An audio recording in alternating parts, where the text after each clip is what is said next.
Di dunia akuarium, menjaga kualitas air yang optimal adalah kunci untuk menciptakan lingkungan yang sehat dan nyaman bagi ikan hias. Salah satu investasi terpenting untuk memulai memelihara ikan hias adalah pemilihan filter akuarium. Seperti yang saya tahu, ada 3 tipe filter akuarium yang banyak dipakai para penghobi ikan hias. Pertama, filter mekanik, kedua filter biologis, dan ketiga filter kimia. Untuk menghasilkan air yang jernih dan baik, bisa dibilang ketiga tipe filter ini harus ada. Karena tiap tipe filter ini saling berhubungan dan punya fungsi yang berbeda. Nah, di video kali ini, aku akan membahas tentang 5 jenis filter mekanik yang paling umum digunakan para penghobi ikan hias. Bisa dibilang filter mekanik ini adalah gerbang awal, menyaring partikel-partikel padat seperti sisa makanan, kotoran ikan, dan serpihan tanaman yang terlepas di dalam air.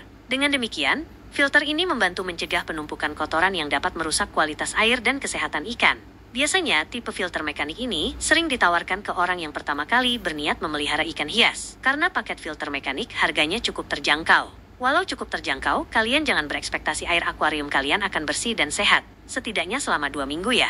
Kenapa? Karena tidak adanya filter biologis dan filter kimia yang menetralkan bakteri jahat yang keluar dari sisa kotoran ikan atau makanan ikan.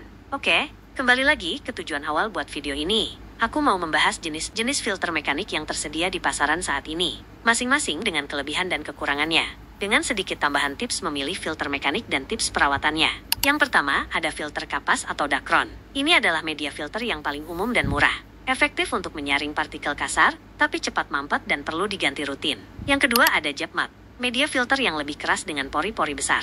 Cocok untuk sump filter atau kolam, karena mampu menangkap kotoran besar tanpa cepat mampet. Ketiga, ada filter 2 lapis. Terdiri dari 2 lapisan busa dengan kerapatan berbeda.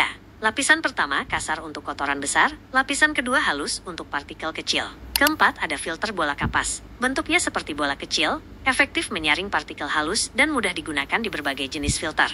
Kelima, ada filter kaos kaki. Dipasang di ujung keluaran pipa untuk menangkap kotoran besar sebelum mencapai media filter lainnya. Dan yang terakhir, jaring nelayan. Media filter yang kuat untuk kolam atau filter besar.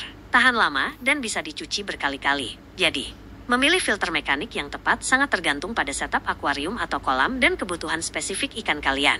Nah, ini saran dari aku untuk akuarium dengan box filter. Ini biasanya banyak dipakai penghobi pemula. Cukup pakai filter kapas atau Dacron. Jika kalian pakai sump filter, Jet Mat, dan filter kaos kaki, bisa menjadi pilihan efektif. Untuk kalian yang pakai kolam, Jet Mat dan jaring nelayan lebih cocok, karena mampu menangkap kotoran besar dengan baik. Sedikit tips dari aku, saat memilih filter mekanik, pastikan untuk memilih media yang tidak mudah lembek dan tetap bisa mempertahankan bentuk serta pori-porinya saat terkena air. Karena media yang terlalu lembek atau cepat hancur akan cepat mampet dan mengurangi efektivitas penyaringan.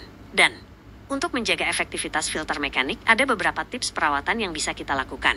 Cuci secara rutin. Filter mekanik perlu dicuci secara rutin untuk menghilangkan kotoran yang menumpuk. Gunakan air dari akuarium atau kolam untuk mencuci filter agar bakteri baik tidak mati. Ganti jika diperlukan. Meskipun beberapa media filter bisa dicuci berkali-kali, tetap perlu diganti jika sudah terlalu kotor atau rusak. Filter yang terlalu kotor tidak akan efektif dalam menyaring kotoran. Periksa filter mekanik secara berkala untuk memastikan tidak ada sumbatan atau kerusakan. Filter yang tersumbat akan mengurangi aliran air dan dapat merusak sistem filtrasi. Jadi kesimpulannya, dengan memilih filter mekanik yang tepat dan merawatnya dengan baik, kita akan menciptakan lingkungan yang sehat dan nyaman bagi ikan kesayangan kita. Air yang bersih adalah kunci utama untuk ikan yang sehat dan bahagia. Jangan lupa untuk selalu memperhatikan kualitas air akuarium atau kolam kita. Oke, sampai sini dulu videonya. Kalau kalian ada masukan dan kritik, silahkan tulis di komen dan sampai jumpa di video selanjutnya.